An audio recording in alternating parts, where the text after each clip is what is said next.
जय राधा माधव कुंज बिहारी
वासुदेवाय।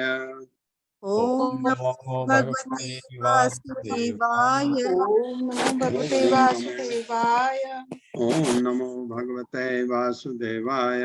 ओम नमो भगवते वासुदेवाय। ओम नमो भगवते वासुदेवाय। ओम नमो भगवते वासुदेवाय। नारायणं नमस्कृत्य नारायणं नमस्कृत्य नरं चैव नरोत्तमं नरं चैव नरोत्तमं देवीं सरस्वतीं व्यासं देवीं सरस्वतीं व्यासं ततो जयमुदीरये ततो नष्ट नष्टप्रायेषु अभद्रेषु नष्टप्रायेषु भद्रेषु नित्यं भागवत सेवया नित्यं भागवत सेवया भगवते उत्तमा श्लोके भगवती उत्तमा श्लोके भक्तिर्भवति नैष्टिकी। भक्तिर्भवति नैष्टिकी। हरे कृष्णा प्रभु जी। हरे कृष्ण। आप सबका स्वागत है। दंडवत प्रणाम। परे ये पृथु महाराज को 4 कुमारों का उपदेश चल रहा है। परे अवरे च ये भावा गुण व्यति कराद अनु न तेषां विद्यते क्षेमम् ईश विध्वंसित आशीषाम।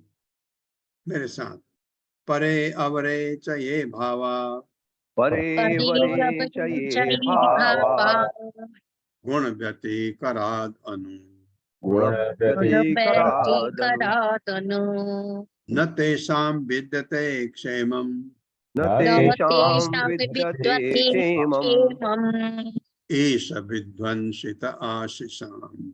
ईश विध्वंसित आशीषाम्। शब्दार्थ है, परे जीवन की उच्चतर स्थिति में, अवरे जीवन की निम्नतर अवस्था में, च तथा ये सब भावा विचार,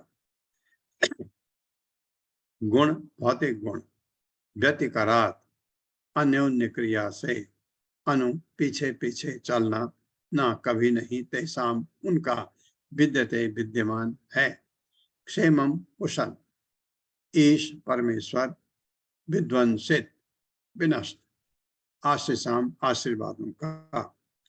हम उच्चतर जीवन की विभिन्न अवस्थाओं को जीवन की निम्नतर अवस्थाओं से अलग करते हुए वरदान स्वरूप ग्रहण करते हैं। बहुत बढ़िया। किंतु हमें स्मरण रखना चाहिए कि इस प्रकार के भेदभाव भौतिक प्रकृति के गुणों की अन्योन्य क्रिया के प्रसंग में ही विद्यमान रहते हैं।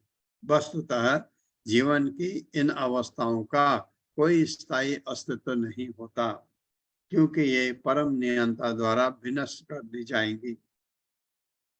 ये कह रहे हैं। मेरे साथ पढ़िए।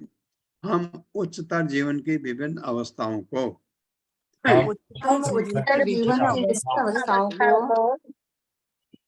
जीवन की निम्नतर अवस्थाओं से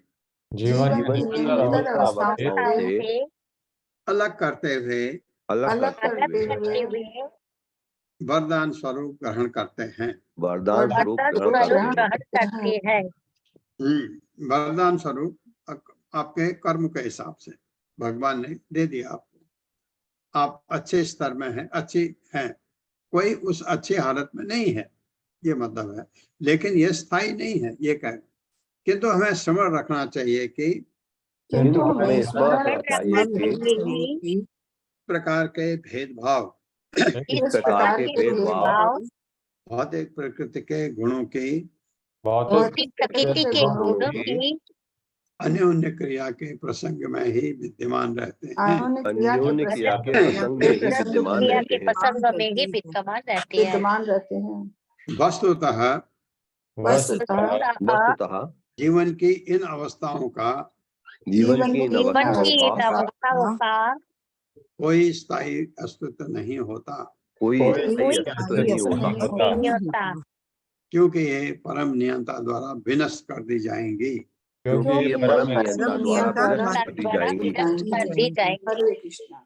तात्पर्य माता जी। हरे कृष्ण संदीप प्रभु जी। हरे कृष्ण प्रभु जी, दंडवत प्रणाम। हरे कृष्ण सभी को। तात्पर्य श्रीला प्रभुपाद के द्वारा। श्रीला प्रभुपाद की जय। हम इस संसार में जीवन के उच्चतर रूप को आशीर्वाद यानी वरदान के रूप में ग्रहण करते हैं और निम्नतर रूप को अभिशाप। उच्चतर अथवा निम्नतर का यह अंतर तभी तक रहता है जब तक विभिन्न भौतिक गुण परस्पर क्रिया करते हैं। दूसरे शब्दों में, हम अपने अच्छे कर्मों से उच्चतर लोगों को या उच्चतर जीवन स्तर यथा उत्तम सुंदर शरीर इत्यादि को प्राप्त होते हैं। ये सब पुण्य कर्मों के प्रतिफल हैं। इसी तरह अपवित्र कार्यों से हम अशिक्षित रह जाते हैं, कुरूप शरीर पाते हैं, गरीब बनते हैं इत्यादि। किंतु जीवन के विभिन्न अवस्थाएं सतो रजो तथा तमो गुणों की पारस्परिक क्रिया द्वारा प्रकृति के नियमों के अधीन है। ये सारे गुण इस समग्र विश्व के विलय से समय करना बंद कर देते हैं। अतः भगवत गीता में कहा है, अब्रह्म भुवन लोकाः पुनर्वर्तिनो अर्जुन मामुपेतु कौन्तेय पुनर्जन्म न विद्यते। भले ही हम अपने आप को विज्ञान की उन्नति के बल पर या जीवन के धार्मिक नियमों यानी त्याग तथा कर्म से उच्चतर लोक तक उठा ले, किंतु प्रलय के समय ये सारे लोक तथा उनकी प्राणी विनष्ट हो जाएंगे। इस श्लोक में ईश विधंसिता शिशाम सूचित करता है कि ये सारे आशीर्वाद परम नियंता द्वारा ध्वस्त कर दिए जाएंगे। उस समय कोई हमारी रक्षा नहीं करेगा, चाहे इस लोक में हो या अन्य लोक में हो। हमें हमारे शरीर विनष्ट हो जाएंगे और हमें महाविष्णु के शरीर के भीतर लाखों वर्षों तक अचेत अवस्था में रहना होगा। और जब सृष्टि पुनः प्रकट होगी तो उसमें हमें विभिन्न योनियों में जन्म लेकर अपने कार्य प्रारंभ करने होंगे। अतः मात्र उच्चतर लोक तक उठ जाने से ही हमें संतुष्ट नहीं हो जाना चाहिए। हमें इस दृश्य जगत से बाहर निकलने, आत्म जगत में जाने और भगवान की शरण ग्रहण करने का प्रयास करना चाहिए। यही हमारी सर्वोच्च उपलब्धि है। हमें किसी भी उच्च या निम्न भौतिक वस्तु के प्रति आकृष्ट ना होकर उन्हें समान स्तर पर देखना चाहिए। हमारा वास्तविक कार्य जीवन उद्देश्य की खोज और भगवान की भक्ति करना होना चाहिए। इस प्रकार हम ज्ञान तथा आनंद से परिपूर्ण अपने आध्यात्मिक कार्यों में सतत आशीर्वाद पाते रहेंगे। नियमित मानवीय सभ्यता में धर्म, अर्थ, काम तथा मोक्ष की प्रगति होती है। मानव समाज में धर्म होना ही चाहिए। बिना धर्म के मानव समाज पशुओं के समाज है। आर्थिक विकास तथा इंद्रिय तृप्ति को धर्म पर आधारित होना चाहिए। जब धर्म, अर्थ तथा काम सम्मिलित हो जाते हैं तो जन्म, मृत्यु, जरा तथा रोग से मुक्ति निश्चित है। किंतु इस कली काल में धर्म तथा मुक्ति का प्रश्न ही नहीं उठता। लोगों की रुचि केवल आर्थिक विकास तथा इंद्रिय तृप्ति की ओर है। फलतः सारे विश्व में पर्याप्त आर्थिक उन्नति के बावजूद मानव समाज के आचार विचार पशु तुल्य हैं। किंतु जब सब कुछ नितांत पशुतुल्य हो जाता है तो प्रलय होता है।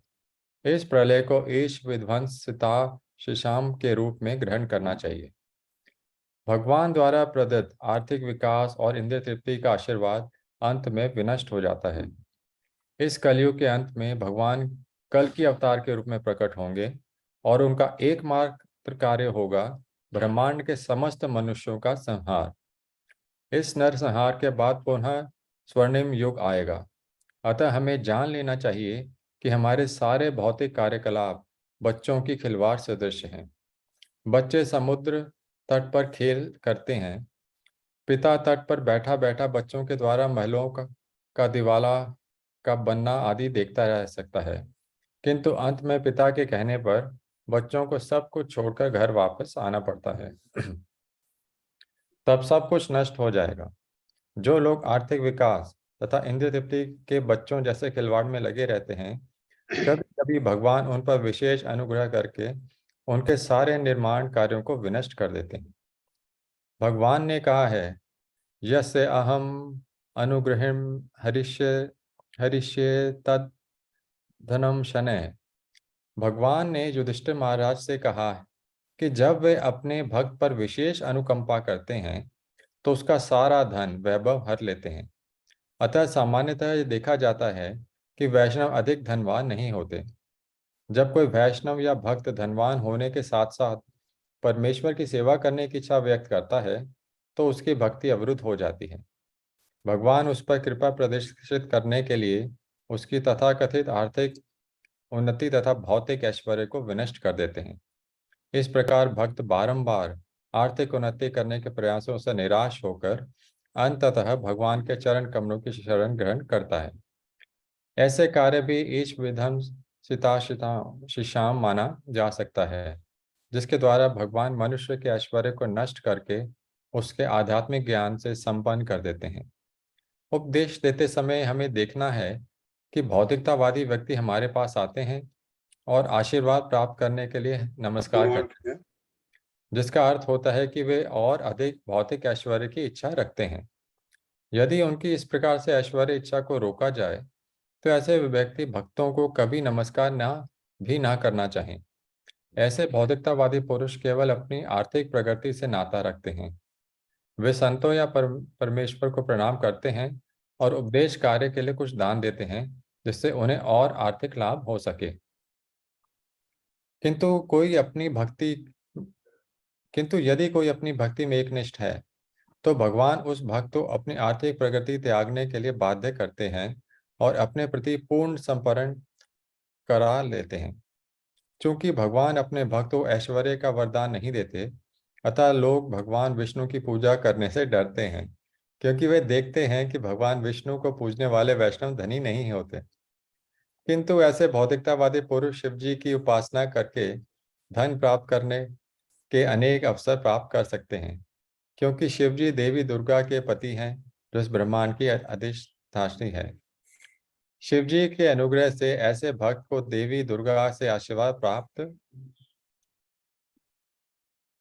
हरे कृष्ण प्रभु।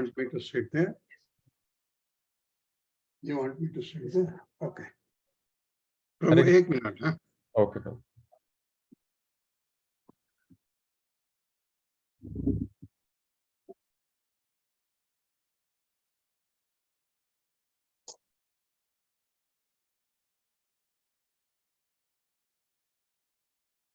हाँ पढ़िए प्रभु, पढ़िए। प्रभु स्क्रॉल कर दीजिए अब। शिव जी के अनुग्रह से ऐसे भक्त को देवी दुर्गा से आशीर्वाद प्राप्त करने का सुयोग प्राप्त होता है। उदाहरणतः रावण शिव जी का महान उपासक था तथा भक्त था, जिसके बदले में उसे देवी दुर्गा से समस्त वर प्राप्त किए, यहाँ तक कि उसके सारे साम्राज्य के भवन स्वर्ण निर्मित थे। इस युग में ब्राजील में स्वर्ण की आधा राशि मिलती है और पुराणों में प्राप्त ऐतिहासिक संदर्भों से हम यह अंदाजा लगा सकते हैं कि यह रावण का साम्राज्य था। किंतु भगवान रामचंद्र द्वारा यह साम्राज्य को ध्वस्त कर दिया गया था।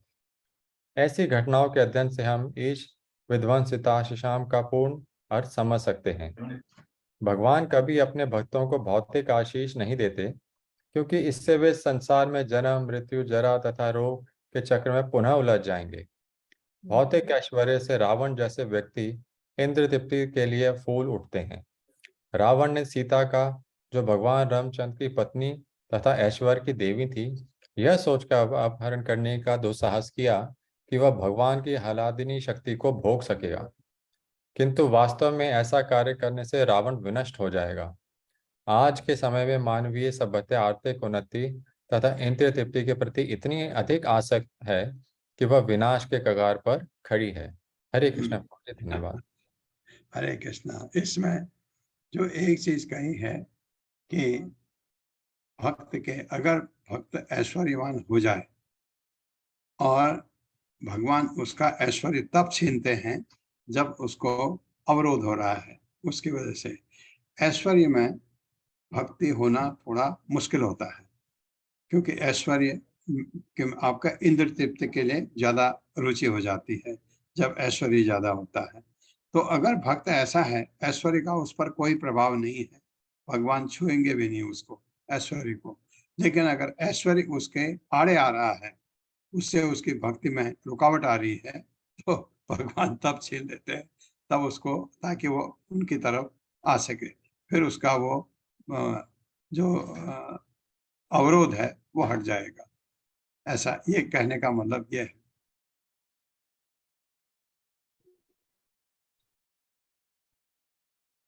तत्त्वं नरेंद्र जगताम अतस्थूषाम च देहेन्द्रिय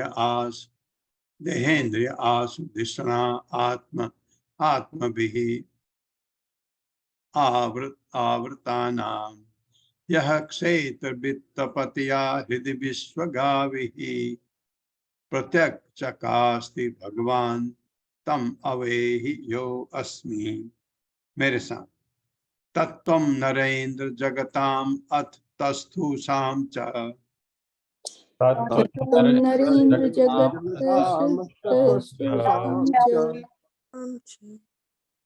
देहेन्द्रिय सुधि देहेन्द्रिय असु धिषणा आत्मभिः आवृतानाम् देहे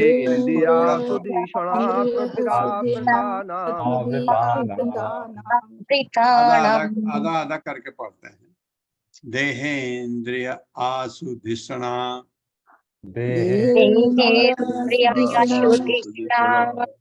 आत्मभिः आवृतानाम्। अब पूरा पढ़ते हैं। देहेन्द्रिय आसु धिषणा आत्मभिः आवृतानाम्।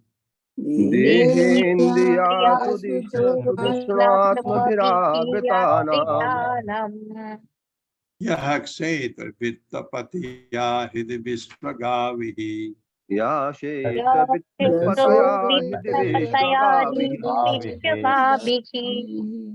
प्रत्यक्षकास्ति भगवान् तम अवेहि यो अस्मि। प्रत्यक्षकास्ति भगवान्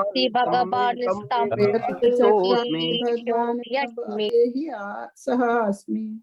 शब्दार्थ है तत् अतः त्वम तुम नरेंद्र हे श्रेष्ठ राजन जगताम चरों का अथ इसलिए तस्तु शाम अचर च भी देह शरीर इंद्रिय इंद्रियां अशु प्राण धिषणा विचार से आत्म भी आत्म साक्षात्कार से आवृतानाम इस प्रकार से आच्छादित लोगों का यह जो क्षेत्रविद क्षेत्र का ज्ञाता तब तया बस में करके हृदय में विश्व हर जगह आविहि अभिव्यक्त प्रत्येक रोमकूप में चकास्ती चमकता हुआ भगवान श्री भगवान तम उसको अवहि जानने का प्रयास करो। स अस्मि मैं वह हूँ।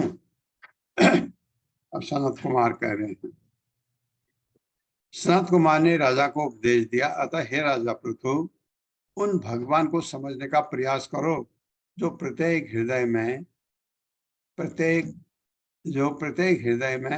जीव के साथ निवास कर रहे हैं, चाहे वो चर हो या अचर। प्रत्येक जीव स्थूल भौतिक शरीर से तथा प्राण एवं बुद्धि से निर्मित सूक्ष्म शरीर से पूर्णतया आवृत है। मेरे साथ पढ़िए। सनत कुमार ने राजा को उपदेश दिया। सनत कुमार ने राजा को उपदेश दिया। अतः हे राजा पृथु उन भगवान को समझने का प्रयास करो जो प्रत्येक हृदय में प्रत्येक जीव के साथ निवास कर रहे हैं, चाहे वो चर हो या अचर। प्रत्येक जीव स्थूल भौतिक शरीर से तथा प्राण एवं बुद्धि से निर्मित सूक्ष्म शरीर से पूर्णतया आवृत है। हाँ, शरीर से ढका हुआ है जीव ना, आत्मा है अंदर। जीव कहने का मतलब आत्मा से तात्पर्य। हरे कृष्णा। सोनिया अग्रवाल माता जी।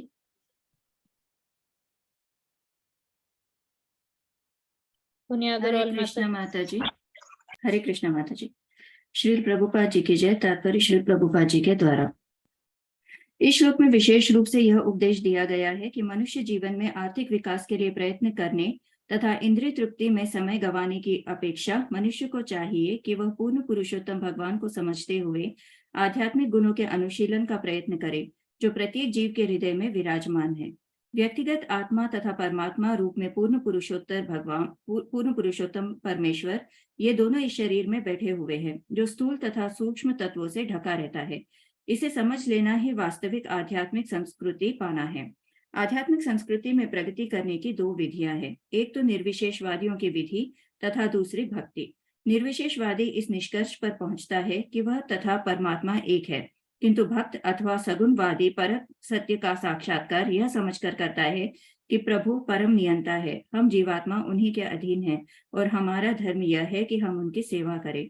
वैदिक आदेश है तत्वमसि, तुम वही हो, तथा सोहम, मैं वही हूँ। इन मंत्रों की निर्विशेषवादी व्याख्या यह है कि परमेश्वर या परम सत्य तथा जीवात्मा एक है, किंतु भक्त के मत से ये मंत्र इस पर बल देते हैं कि परमेश्वर तथा हम सभी समान गुण वाले हैं। तत्वमसि अयम आत्म ब्रह्म, परमेश्वर तथा जीवात्मा दोनों ही आत्मा है। इसको समझना ही आत्म साक्षात्कार है। यह मनुष्य जीवन आध्यात्मिक ज्ञान के अनुशीलन द्वारा परमेश्वर तथा अपने आप को जानने हेतु है। मनुष्य को चाहिए कि वह केवल आर्थिक उन्नति तथा इंद्रिय तृप्ति में ही अपने अमूल्य जीवन को विनष्ट न करे। इस श्लोक में क्षेत्रविद शब्द भी महत्वपूर्ण है। श्रीमद् भगवत गीता में इस शब्द की व्याख्या की गई है। इदम शरीरम कौन्तेय क्षेत्रमित्यभिधीयते, यह शरीर क्षेत्र कर्म क्षेत्र कहलाता है और शरीर के स्वामी आत्मा तथा शरीर स्थित परमात्मा क्षेत्रविद कहलाते हैं। किंतु इन दोनों क्षेत्रविदों में अंतर है। एक क्षेत्रविद अर्थात शरीर के ज्ञाता परमात्मा है, जो प्रत्येक आत्मा को निर्देशित करते रहते हैं। परमात्मा से सही निर्देश प्राप्त करने पर सफलता प्राप्त होती है। वे भीतर तथा बाहर दोनों ओर से निर्देश देने वाले हैं। भीतर से वे चैत्य गुरु अर्थात हृदय में स्थित होकर गुरु के रूप में निर्देश देते हैं। अप्रत्यक्ष रूप से वे बाहर से गुरु के रूप में प्रकट होकर जीवात्मा की सहायता करते रहते हैं। दोनों ही तरह से श्री भगवान जीवात्मा को निर्देश देते रहते हैं, जिससे वह भौतिक कार्यकलाप पूरा करके श्री भगवान के धाम वापस जा सके। शरीर के भीतर परम आत्मा तथा व्यक्तिगत आत्मा की उपस्थिति का अनुभव इस तथ्य के द्वारा किसी के भी द्वारा किया जा सकता है। जब तक व्यक्तिगत आत्मा तथा परमात्मा दोनों शरीर के भीतर उपस्थित रहते हैं, तब तक शरीर सदैव कांतिमान तथा ताजा रहता है। किंतु इन दोनों के प्रयाण करते ही स्थूल शरीर सड़ने लग जाता है। जो व्यक्ति आध्यात्मिक रूप से उन्नत है, वह मृत शरीर तथा सजीव शरीर में अंतर जान सकता है। निष्कर्ष रूप में मनुष्य को चाहिए कि तथाकथित आर्थिक उन्नति तथा इंद्रिय तृप्ति में अपना समय न गवाकर परमात्मा तथा आत्मा एवं उनके संबंध को समझने हेतु आध्यात्मिक ज्ञान का अनुशीलन करे। इस प्रकार ज्ञान के बढ़ने से मनुष्य को मोक्ष तथा जीवन का चरम लक्ष्य प्राप्त हो सकता है। कहा जाता है कि यदि कोई तथाकथित सांसारिक कर्तव्यों का परित्याग भी कर दे और मोक्ष मार्ग अनुगमन करे, तो भी वह घाटे में नहीं रहता। किंतु जो व्यक्ति मोक्ष मार्ग को ग्रहण नहीं करता और फिर भी आर्थिक उन्नति तथा इंद्रिय तृप्ति ध्यान पूर्वक संपन्न करता रहता है, वह सब कुछ खो देता है। इस प्रसंग में श्री व्यासदेव के समक्ष श्री नारद मुनि का यह कथन श्रीमद् भागवतम में अत्यंत उपयुक्त है। त्यक्त्वा स्वधर्म चरणाम्बुजे हरेर भजन पक्वोत्थपते ततो यदि यत्र क्व वा भद्रमबूदमुष्य किम को वार्थ आप्तो भजताम स्वधर्मतः। यदि कोई व्यक्ति चाहे भावावेश में हो या अन्य किसी कारण से श्री भगवान के चरणाविंद की शरण ग्रहण करता है और यदि काल क्रम में जीवन का चरम लक्ष्य नहीं प्राप्त कर पाता या अनुभव की कमी से नीचे गिर जाता है, तो भी कोई क्षति नहीं होती।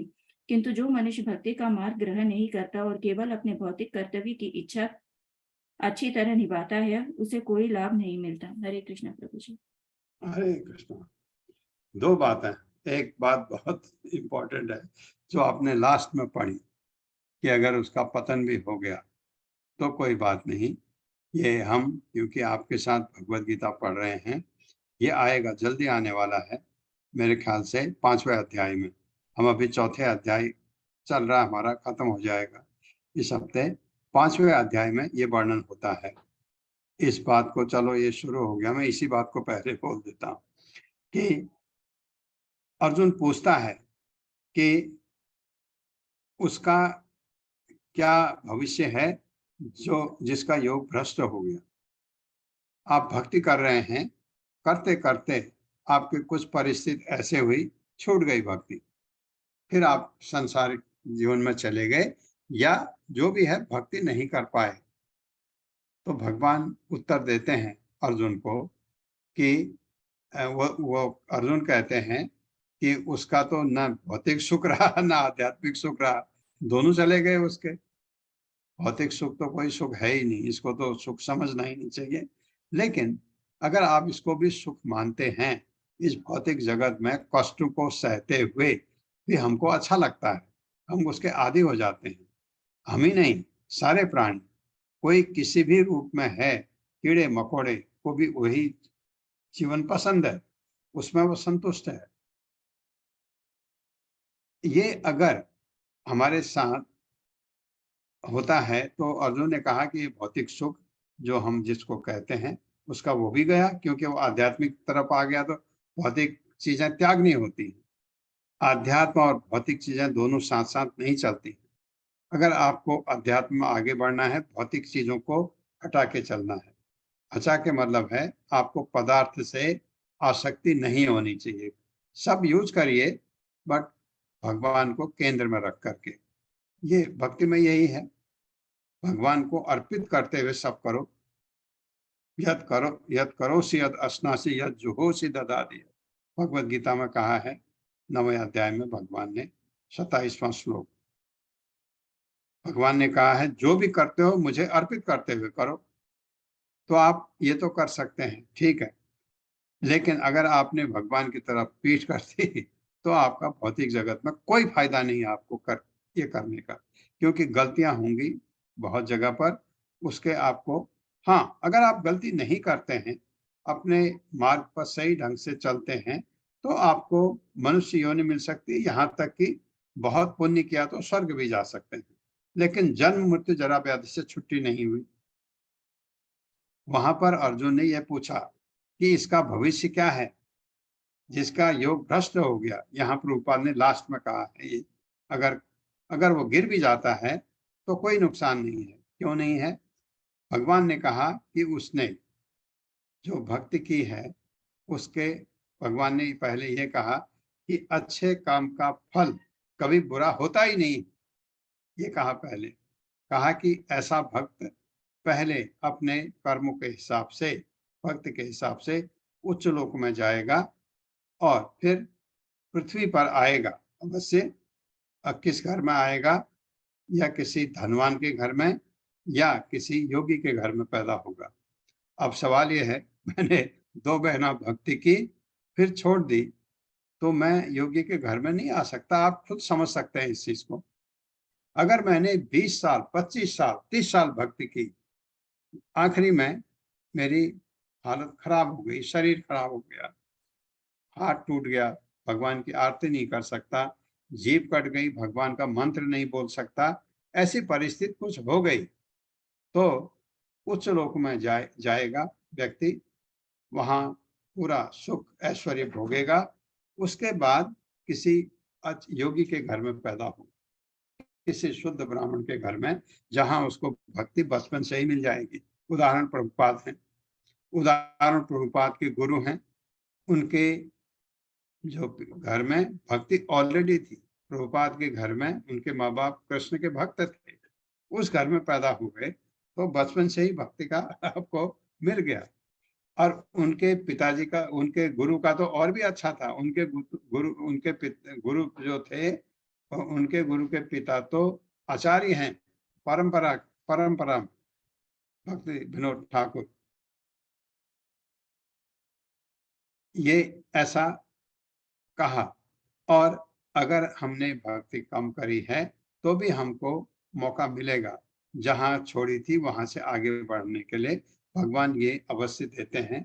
ये भगवद गीता में कहा है। दूसरा, यहाँ पर परमात्मा के बारे में कहा है, अंदर भी है हृदय में, बाहर भी है। बाहर कहाँ है?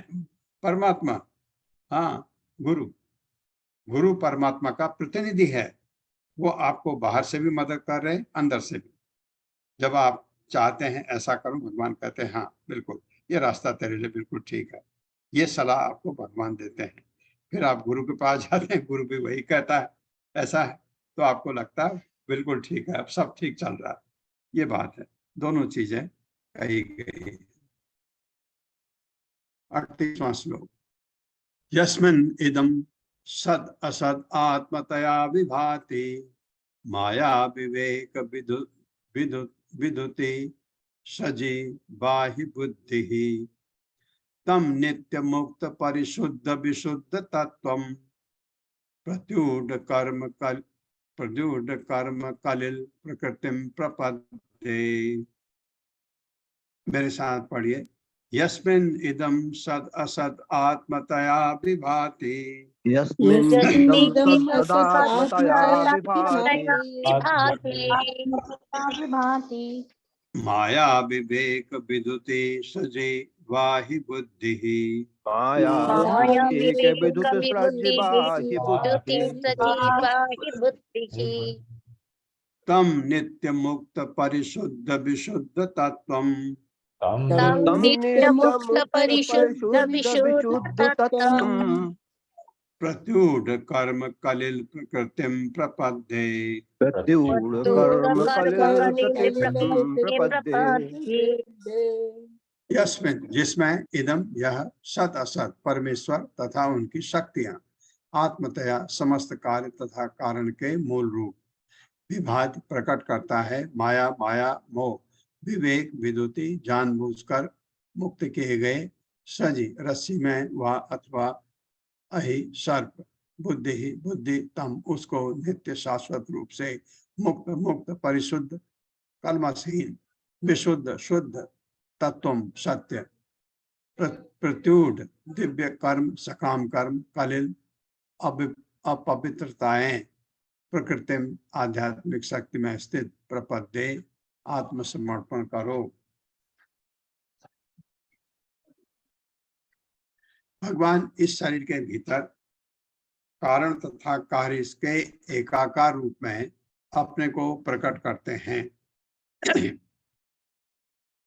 किंतु जो विवेक रस्सी में सर्प के भ्रम को दूर करने वाला है, यदि उससे किसी ने माया को पार कर लिया तो वही यह समझ सकता है कि परमात्मा भौतिक सृष्टि से परे है और शुद्ध अंतरंगा शक्ति में स्थित है।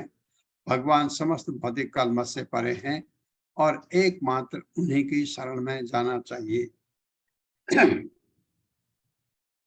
मेरे साथ पढ़े। भगवान इस शरीर के भीतर भगवान इस शरीर के भीतर कारण तथा कार्य के कारण तथा कार्य के एकाकार रूप में अपने को प्रकट करते हैं। अपने को प्रकट करते हैं। किंतु जो विवेक रस्सी में विवेक रस्सी में सर्प के भ्रम को दूर करने वाला है, सर्प के भ्रम को दूर करने वाला है, यदि उससे किसी ने माया को पार कर लिया, यदि उससे किसी ने माया को पार कर लिया है, हाँ, यह हमको हम मोहग्रस्त हो जाते हैं ना, रस्सी को सांप समझने लगते हैं। वो है नहीं। वो अगर ये मोह दूर हो गया आपका, तो वही यह समझ सकता है कि वही ये समझ सकता है कि परमात्मा भौतिक सृष्टि से परे हैं, परमात्मा भौतिक सृष्टि से परे हैं और शुद्ध अंतरंगा शक्ति में स्थित हैं। शक्ति में स्थित है। भगवान समस्त भौतिक कलमश से परे हैं। भगवान समस्त भौतिक कलमश से परे हैं और एकमात्र उन्हीं की शरण में जाना चाहिए। और एकमात्र उन्हीं की शरण में जाना चाहिए। हाँ, ये समझ में कब आता है? जब आप माया को पार कर लेते हैं। कब? जब आपका मोह दूर हो जाता है। आप ये सोच रहे होंगे, अरे हमको तो रस्सी समझ आती है, रस्सी सांप नहीं है, ये समझ आता है, लेकिन रात को अंधेरे में कभी कभी नहीं आता। यहाँ पर एक उदाहरण दिया गया सांप का, लेकिन हम मानते तो वही हैं। आपने माना ना, ये घर मेरा है, ये घर मेरे पिता का है। जो नहीं है उसको आप स्वीकार करते हैं, वो घर आपका है ही नहीं। और जो जिस पिता को आप सोच रहे मेरे पिता हैं, वो भी आपके नहीं है, क्योंकि ये भौतिक जगत क्षणिक है। वो हैं अभी कुछ टाइम, मिथ्या नहीं है लेकिन परमानेंट नहीं है। और हम क्या सोचते हैं, ये हमारा परमानेंट है, ये घर भी मेरा है, बाप भी मेरा है, बेटा भी मेरा, ये बेटी भी मेरी, पत्नी भी मेरी, हमेशा के लिए है ही नहीं ये। तो हम हमेशा के लिए उसको सोचते हैं, वही मोह है हमारा। उस मोह से जब हम निकलते हैं तब ये समझ आता है जिसकी बात हो रही। तात्पर्य माता जी। हरे कृष्णा लीना। हरे कृष्णा प्रभु जी, हरे कृष्णा माता जी, दंडवत प्रणाम। तात्पर्य श्रील प्रभुपाद जी द्वारा, श्रील प्रभुपाद की जय। इस श्लोक का मंतव्य मायावादियों के आत्मा और परमात्मा के एकाकार होने के निष्कर्ष का खंडन करता है। मायावादी निष्कर्ष यह है कि आत्मा तथा परमात्मा एक है, उनमें कोई अंतर नहीं है। मायावादियों का दावा है कि निर्गुण ब्रह्म से परे कोई पृथक अस्तित्व नहीं है और पृथकत्व की भावना ही माया है, जिस कारण मनुष्य रस्सी को सर्प समझ बैठता है। रस्सी तथा सर्प का दृष्टांत आमतौर पर मायावादी दार्शनिक प्रस्तुत करते हैं। अतः विवर्तवाद के सूचक ये शब्द यहाँ पर विशेष रूप से आए हैं। वास्तव में परमात्मा ही भगवान है और वह नित्य मुक्त है। दूसरे शब्दों में इस शरीर के भीतर आत्मा के साथ साथ परमात्मा का भी निवास करता रहता है, जिसकी पुष्टि वेदों में भी की गई है। वे एक ही वृक्ष पर बैठे हुए दो मित्रों की बात है, तो भी परमात्मा माया से ऊपर है। माया को बहिरंगा शक्ति कहते हैं और जीवात्मा तटस्था शक्ति कहलाता है, जैसा कि भगवत गीता में कहा गया है। भौतिक शक्ति जिसका प्रतिनिधित्व पृथ्वी, जल, वायु, अग्नि, आकाश इत्यादि के रूप में होता है, तथा आत्मशक्ति अर्थात जीवात्मा दोनों ही परमेश्वर की शक्तियां हैं। यद्यपि शक्ति तथा शक्तिमान एक रूप है, किंतु जीवात्मा अर्थात जीव बहिरंगा शक्ति से प्रभावित होने की संभावना के कारण भगवान को अपने से अभिन्न मानता है। इस श्लोक में प्रपद्य शब्द भी महत्वपूर्ण है, क्योंकि यह भगवत गीता के निष्कर्ष का सूचक है। सर्वधर्मान परित्यज्य मामेकं शरणं व्रज। अन्यत्र भगवान कहते हैं, बहुनाम जन्म नामन्ते ज्ञानवानां प्रपद्यते। यह प्रपद्य या शरणं व्रज परमात्मा के प्रति प्राणी के समर्पण का सूचक है। जब जीव आत्मसमर्पण कर चुकता है तो उसकी समझ में आता है कि यद्यपि भगवान उसके हृदय में स्थित है, किंतु वे उनसे श्रेष्ठ है। भगवान सदैव संसार से परे है, यद्यपि भगवान तथा संसार एक ही लगते हैं। वैष्णव दर्शन के अनुसार वे एक होने के साथ साथ भिन्न भी है। भौतिक शक्ति उनकी बहिरंगा शक्ति का प्राकट्य है, और चूंकि भगवान शक्तिमान से अभिन्न है, अतः ऐसा प्रतीत होता है कि भगवान तथा आत्मा जीव एक है, किंतु वास्तव में जीव भौतिक शक्ति के वश में रहता है, जबकि भगवान सदा उससे परे। जब तक भगवान जीव से श्रेष्ठ न हो, तब तक प्रपद्य अर्थात शरण जाने का प्रश्न ही नहीं उठता। प्रपद्य शब्द भक्ति की विधि का सूचक है। मात्र रस्सी तथा सर्प के भक्ति चिंतन से कोई परम सत्य तक नहीं पहुंच सकता। अतः परम सत्य को समझने के लिए विचार विमर्श या कल्पना की अपेक्षा भक्ति पर बल दिया गया है। हरे कृष्ण प्रभु जी। हरे कृष्ण माता जी, बहुत धन्यवाद।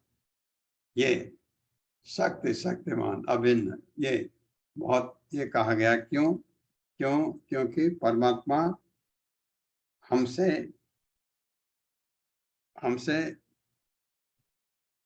भिन्न है। क्यों भिन्न है? क्योंकि वो माया के चंगुल में नहीं आते हैं, माया उनको स्पर्श नहीं करती, माया उनके अधीन होती है और हम लोग माया के अधीन होते हैं। ये लेकिन जब आत्म साक्षात्कार हो जाता है तो हम भी इस माया से परे हो जाते हैं। कब होता है ऐसा? जब हम 3 गुणों को लांघ जाते हैं। शुद्ध सत्व में जब चले जाता है कोई व्यक्ति, वो भगवान को फिर पूरी अच्छी तरह समझता है, जैसे यहाँ पर उसको बताया गया। क्योंकि शक्तिमान से अभिन्न है, ऐसा प्रतीत होता है कि भगवान तथा आत्मा एक है, किंतु वास्तव में जीव भौतिक शक्ति के बस में रहता है, जबकि भगवान सदा उससे परे हैं।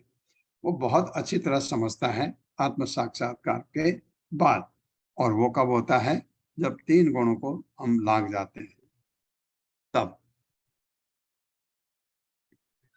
यद पाद पंकज पलाश विलास भक्त्या कर्म आशयम ग्रथितम उद्ग्रथयन्ति सन्तः तद्वत् न रिक्तमतयो यतयो अपि रुद्ध श्रोतो गणाः तम अरणम भज वासुदेवम। मेरे साथ पढ़िए। यद पाद पंकज पलाश विलास भक्त्या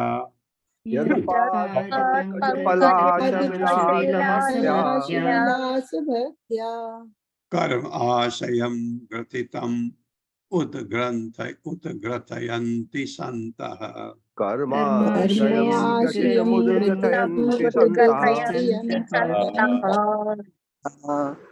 तद्वत्, ये तद्वन्न है। एक नौ को मैंने तो में बदल दिया, एक को छोड़ दिया। तद्वत् न रिक्त मतयो यतयो अपि रुद्ध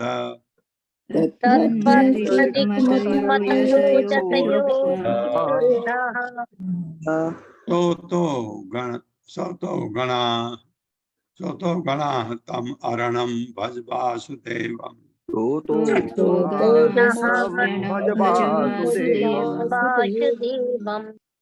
शब्दार्थ है यत, जिसके पाद चरण पंकज कमल पलाश पंखुड़ियां या अंगूठे विलास भोग भक्त्या भक्ति के से कर्म सकाम कर्म आशयम इच्छा ग्रथितम कठोर ग्रंथि ग्रथयंती समूल नष्ट कर देते हैं। संतः भक्तजन तत् उसके वत सदृश न कभी नहीं। रिक्त मतय भक्ति से रहित मनुष्य यतयः अधिकाधिक प्रयत्न करके अपि यद्यपि रुद्ध बंद श्रोतः गणा इंद्र मुख की लहरें तम उसको अरणम शरण करने योग्य भज भक्ति में लगो वासुदेवम वसुदेव के पुत्र श्री कृष्ण की। ये कुमार संत कुमार कह रहे हैं पुत्र महाराज को। जो भक्तजन नित्य ही भगवान के चरण कमलों के अंगूठों की सेवा में रत रहते हैं, वे सकाम कर्म की ओर से बधी गांठ जैसी इच्छाओं को सरलता से लांघ जाते हैं। मतलब भक्ति करिए तो जो गांठ है भौतिक जगत से वो लूज हो जाती है, क्योंकि ऐसा कर पाना दुस्साध्य है, बहुत कठिन है। अतः अभक्त जन ज्ञानी तथा योगी इंद्र तृप्ति की तरंगों को रोकने का प्रयास करके भी ऐसा नहीं कर पाते। आप ऐसा सोचे, अभक्त जन, ज्ञानी योगी क्या करते हैं भूल जाइए, ये अभक्त जन नहीं कर पाते वैसा जैसा भक्त कर पाते हैं। अतः तुम्हें आदेश है कि तुम वसुदेव के पुत्र श्री कृष्ण की भक्ति में लग जाओ।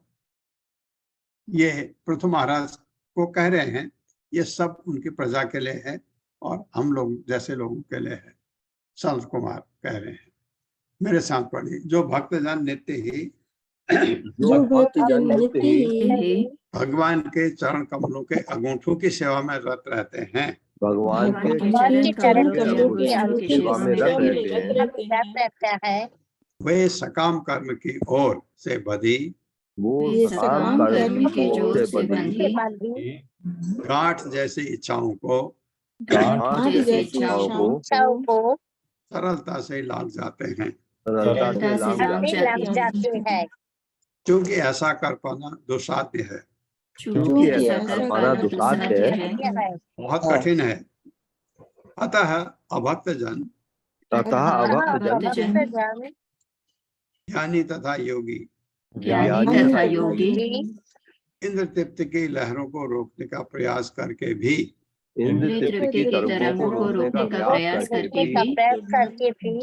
ऐसा नहीं कर पाते। हाँ, सभी नहीं है, कुछ ज्ञानी योगी पार कर जाते हैं, लेकिन जनरल तो नहीं कर पाते। क्योंकि आपको पता है ज्ञानी तो बीच में कठिन काम कर नहीं पाते। योगी को अगर एक भी सिद्धि मिल गई वो छोड़ देता है, वो सोचता है भाई इसी से मेरा गुजारा हो जाएगा।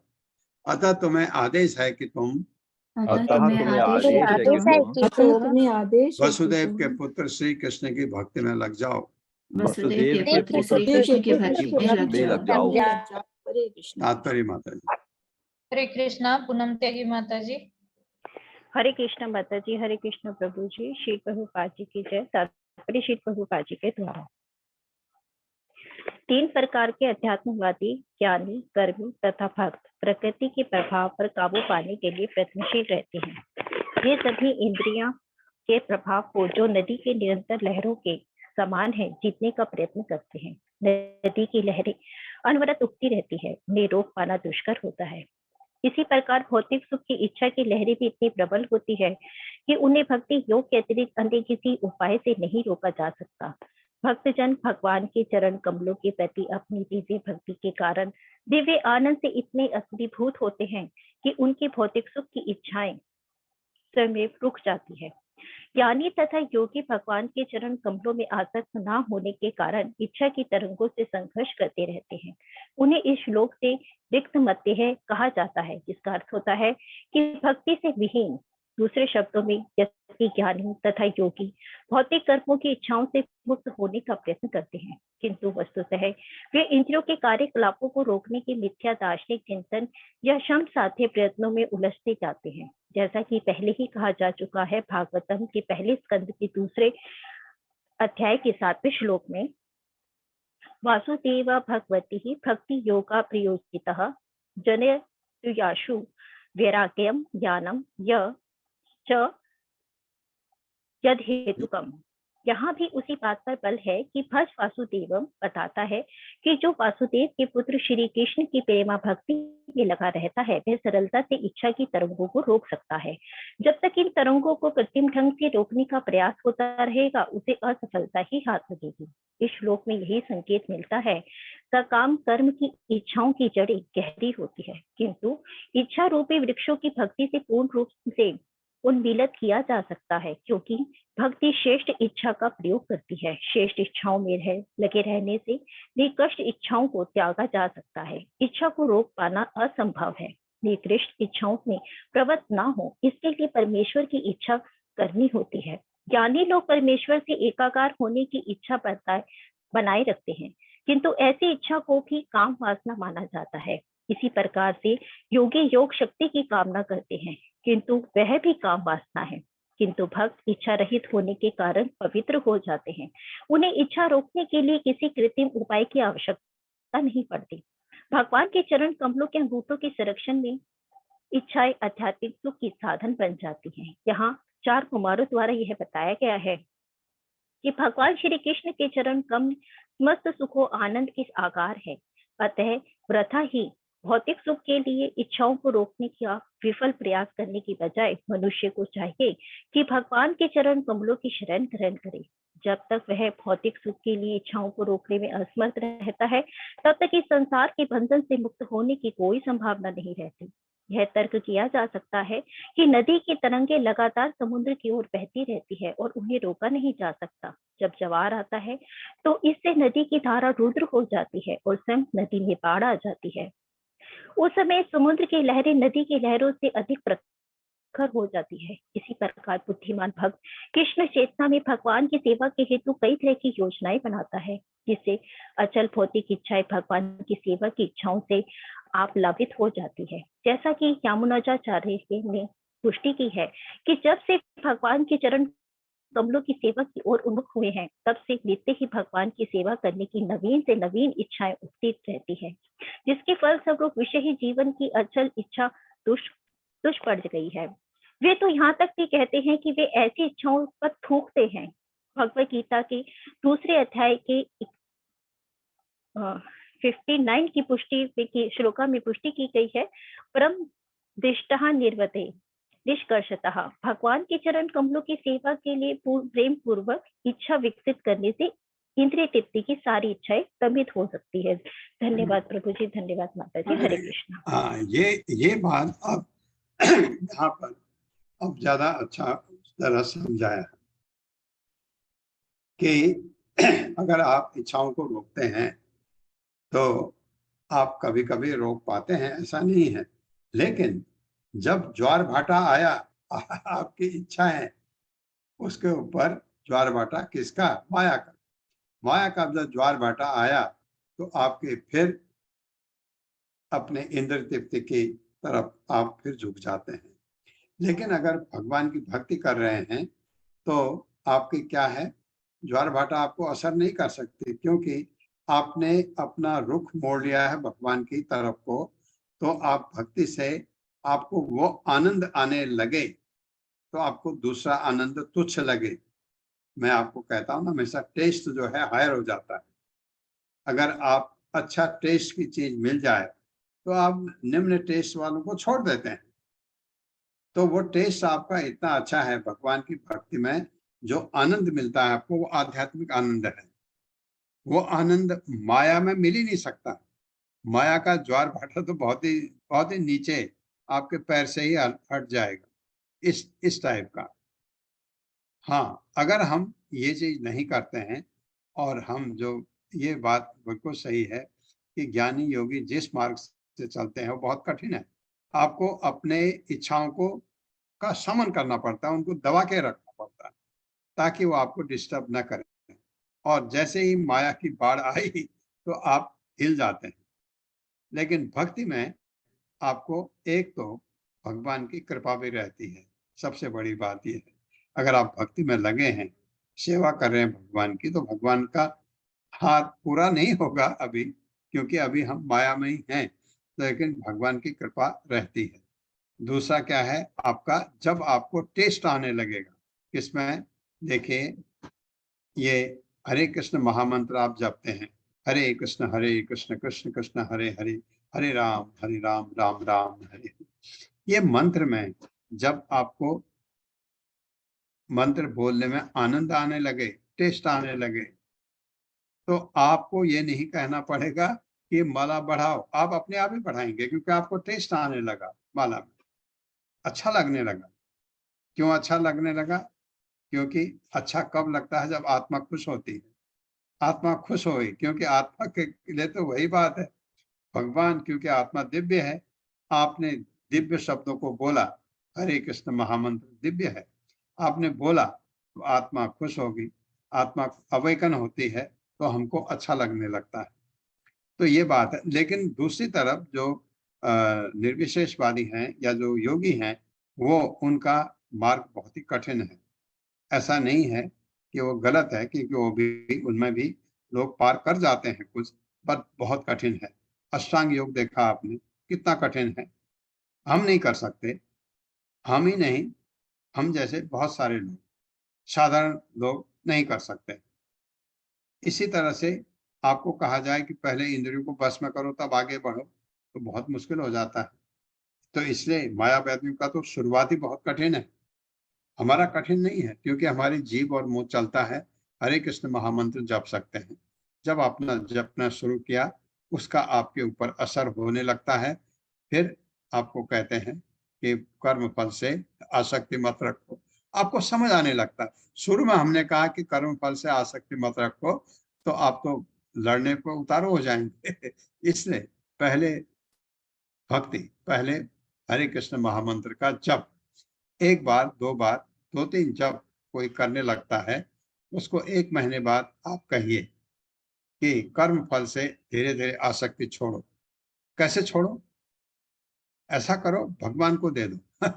भगवान को तो मना नहीं करेगा, क्योंकि अब वो भक्ति करने लग गया कि जो फल आए भगवान को दे दो, मिलेगा ले लो, नहीं मिलेगा तब भी खुश रहो। ये, हाँ, ये तो मैं कर सकता हूँ। ऐसा करके आगे बढ़ना है। ओम अज्ञान तिमिरांधक्ष ज्ञानांजन शलाकया चक्षुरुन्मिलितं येन तस्मै श्री गुरुवे नमः। नमः विष्णुपादाय कृष्णपृष्ठाय भूतले श्रीमते भक्तिवेदांत स्वामिनिति नामिने।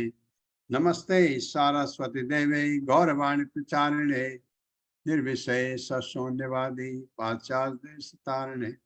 जय हो श्री कृष्ण चैतन्य प्रभु नित्यानंद, श्री अद्वैत गदाधर शिवा सादि गौर भक्त वृंद। हरे कृष्णा कृष्ण कृष्ण हरे हरे, हरे राम राम राम हरे